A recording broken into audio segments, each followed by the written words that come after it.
This movie, honestly, is about as forgettable as the year 2021. Hey everyone, my name is Max Aaron James. This review of the movie, The Nun 2, written by Ian Goldberg, Richard Nine, and Tequila Cooper. It is directed by Michael Chavez. This movie is a sequel to The Nun and part of the Conjuring universe, where Sister Irene once again comes face to face with Valak, a demon that was once an angel, of course, as we hear in many horror religious films. And Violic is after something that we're not really sure what it is. More so, we do not know what it does. And we have the typical scares. I do appreciate and I really like the setting, especially it being in an abbey or this church school that is typically in a lot of horror films outside of a city or away from a city or town. Feels very isolating. This is a world where French music does exist and French words do exist. The language itself does exist, but here we have characters that many are assumable or presumably French in a setting that takes place in France with people that have more so English and American accents that fluctuate over time. And you can tell that maybe only one of them is actually trying to give a French accent, yet they still speak English. And it's not like this world is being translated for us because they're choosing to speak French at certain points.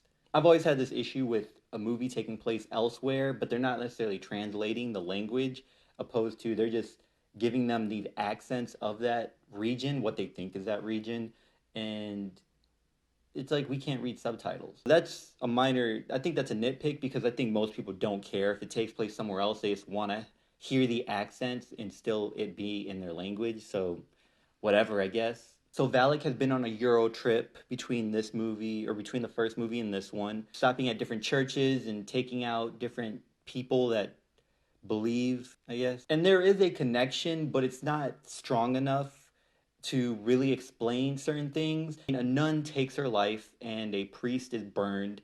And it's not enough for me to assume it is something supernatural, especially the first one, where it is possible for things that are more explained through a mob or mafia or someone just doesn't like these people to jump immediately to supernatural and then to choose Sister Irene to investigate these.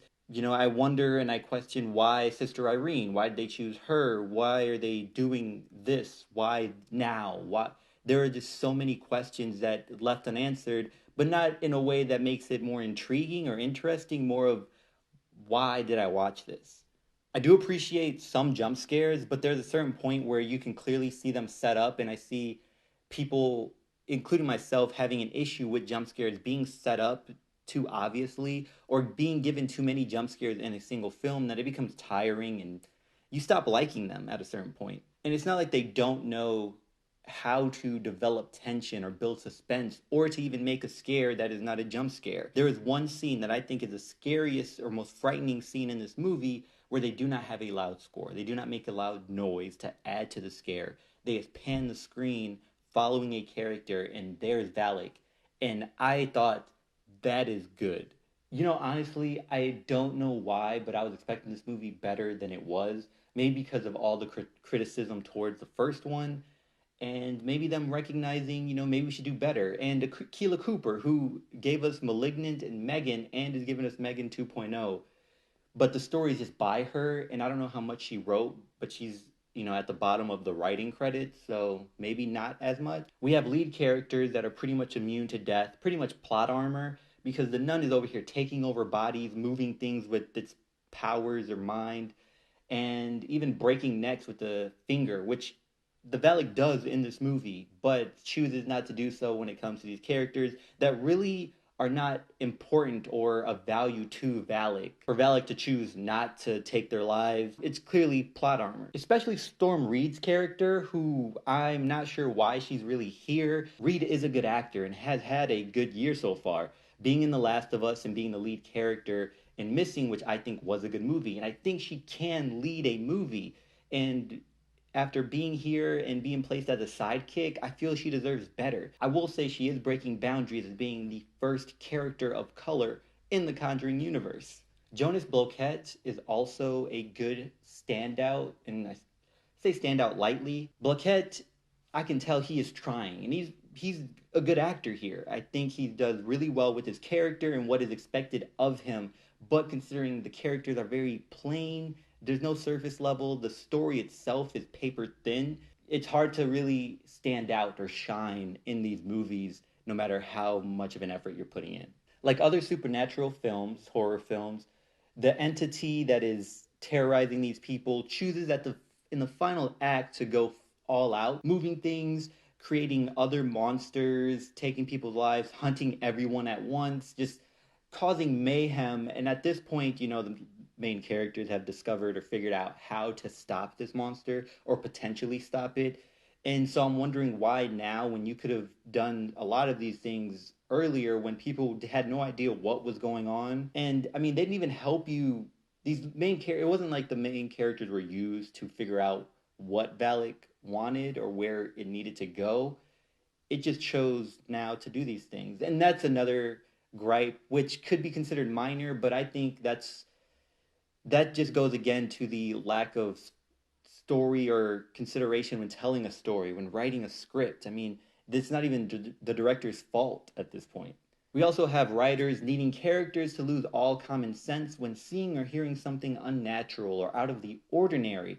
I mean, at this point, it's just stupidity that makes no sense. Again, I still don't fully understand Valak's goals or motivations here.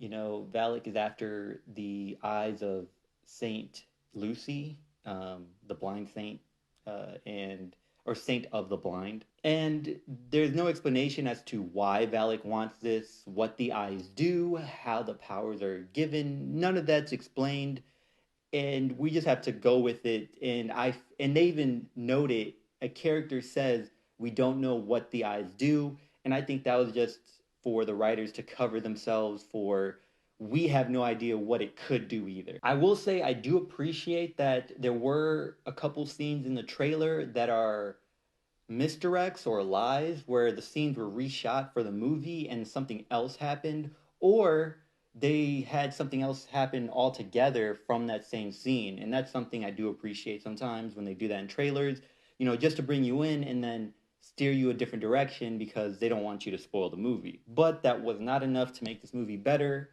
And I would say wait till Halloween season or when Halloween gets here. I mean, we're already there, and watch it on streaming, honestly. Anyway, did you get a chance to watch the movie? What did you think of my review? Was I too harsh? Until next time, y'all take care of each other. Make sure you check up on one another. Make sure you check up on yourself. And remember, potential has no limit.